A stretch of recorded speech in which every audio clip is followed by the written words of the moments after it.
Assalamualaikum warahmatullahi wabarakatuh. Perkenalkan, kami dari kelompok 5 yang beranggotakan Dalu, Evin, Rizky, Pradipta, Anissa Devi, Sidik Prasetyo, Ilham, dan Markus John. Adapun cakupan materi yang akan kami bahas, yang pertama ada pengertian, yang kedua asal-usul pengetahuan, ketiga aliran pemikiran, dan yang terakhir ada kesimpulan. Yang pertama ada pengetahuan. Pengetahuan adalah suatu istilah yang dipergunakan untuk menuturkan apabila seseorang mengenal tentang sesuatu. Suatu hal yang menjadi pengetahuannya adalah selalu terdiri atas unsur-unsur yang mengetahui dan yang diketahui, serta kesadaran mengenai hal yang ingin diketahuinya itu. Jadi, pengetahuan adalah hasil tahu manusia terhadap sesuatu atau segala perbuatan manusia untuk memahami suatu objek tertentu. Terima kasih. Menurut Reza Mustakir 2001 menyebutkan ada 8 hal yang penting yang berfungsi membentuk struktur pikiran manusia, yaitu sebagai berikut. 1. Mengamati. Pikiran berperan dalam mengamati objek-objek. Yang kedua, menyelidiki. Keterkaitan pada objek dikoordinasi oleh jenis-jenis objek yang terampil. Yang ketiga, percaya. Percaya maknanya suatu objek muncul dalam kesadaran. Biasanya objek-objek itu diterima sebagai objek yang nampak. Yang keempat, hasrat. Hasrat ini mencakup kondisi biologis serta psikologis dan interaksi dialek antara tubuh dan jiwa. Yang kelima, mengatur. Mengatur setiap pikiran adalah suatu organisme yang teratur dalam diri seseorang. Yang keenam, menyesuaikan. Menyesuaikan pikiran-pikiran sekaligus melakukan pembatasan-pembatasan yang dibedakan pada pikiran melalui kondisi keberadaan yang tercakup dalam otak dan tubuh. Lalu yang ketujuh atau yang terakhir, menikmati.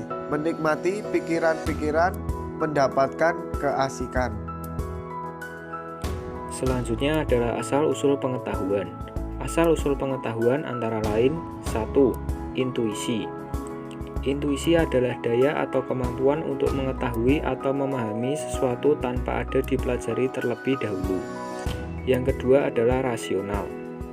Pengetahuan rasional atau pengetahuan yang bersumber dari akal atau rasio adalah suatu pengetahuan yang dihasilkan dari proses belajar dan mengajar, diskusi ilmiah, pengkajian buku, pengajaran seorang guru, dan sekolah.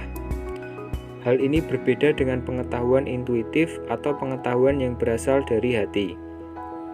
Yang ketiga adalah empirikal.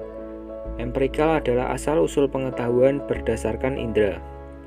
Tak diragukan lagi bahwa indera-indera lahiriah manusia merupakan alat dan sumber pengetahuan, dan manusia mengenal objek-objek fisik dengan perantaraannya. Baik, yang keempat yaitu fenomenal. Paham ini dikemukakan oleh Immanuel Kant, filsuf Jerman. Dia berusaha mendamaikan pertentangan antara empirisme dan rasionalisme. Menurut Kant, pengetahuan hanya bisa terjadi oleh kerjasama antara pengalaman, indera, dan akal budi, dan tidak mungkin yang satu bekerja tanpa yang lain. Indera hanya memberikan data, yakni warna, cita rasa, bau, dan lain-lain. Untuk memperoleh pengetahuan, kita harus keluar atau menebus pengalaman. Pengetahuan terjadi dengan menghubung-hubungkan, dan ini dilakukan oleh rasio atau akal. Yang kelima yaitu metode ilmiah.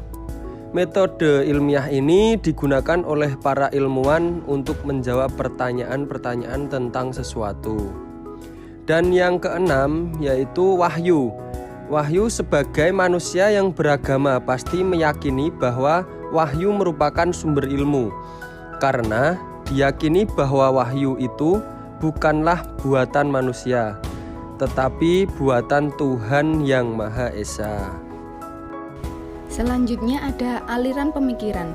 Aliran pemikiran yang menjadi asal-usul munculnya ilmu antara lain 1. Rasionalisme.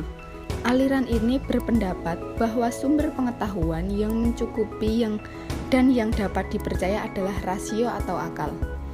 René Descartes membedakan 3 ide yang ada di dalam diri manusia. Yang pertama, ada innate ideas, adalah ilmu bawaan yang dibawa manusia sejak lahir. Yang kedua, adventitious ideas, adalah ide-ide yang berasal dari luar diri manusia. Dan yang ketiga, ada factitious ideas, adalah ide-ide yang dihasilkan oleh pemikiran itu sendiri. Yang kedua ada empirisme. Aliran ini berpendapat bahwa empiris atau pengalamanlah yang menjadi sumber pengetahuan, baik pengetahuan yang batiniah maupun yang lahiriah. Dan yang ketiga ada kritisme.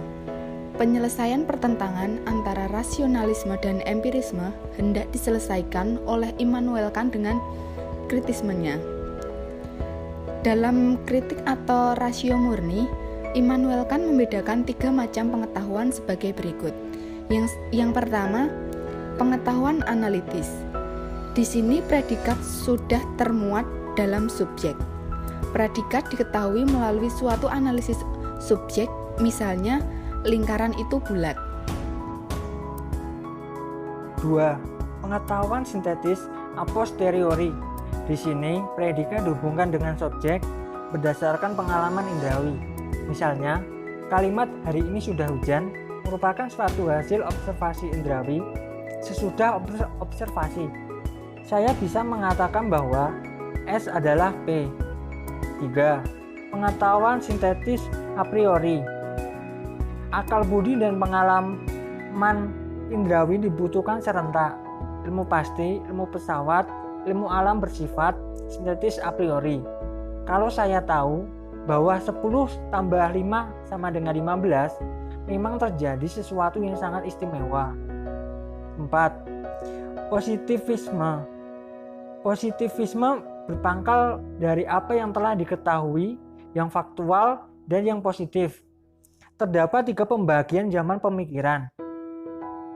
Pada zaman atau tahap teologis, orang mengarahkan rohnya kepada hakikat batinlah segala sesuatu, kepada sebab pertama dan tujuan akhir segala sesuatu. Jadi, orang masih percaya kepada kemungkinan adanya pengetahuan atau pengenalan mutlak yang mutlak. Zaman yang kedua yaitu zaman metafisika. Sebenarnya hanya mewujudkan suatu perubahan saja dari zaman teologis. Zaman positif adalah zaman ketika orang tahu bahwa tiada gunanya untuk berusaha mencapai pengenalan atau pengetahuan yang mutlak, baik pengenalan teologis maupun pengenalan metafisik. Berdasarkan pembahasan yang telah dibahas tadi, berikut adalah kesimpulannya. Yang pertama, pengetahuan adalah informasi atau maklumat. Yang kedua, hakikat pengetahuan yang kita temukan banyak jawabannya sesuai aliran yang dianutnya. Dalam hal ini adalah aliran pemikiran filsafat. Yang ketiga, tidak ada penjelasan tunggal terkait ilmu.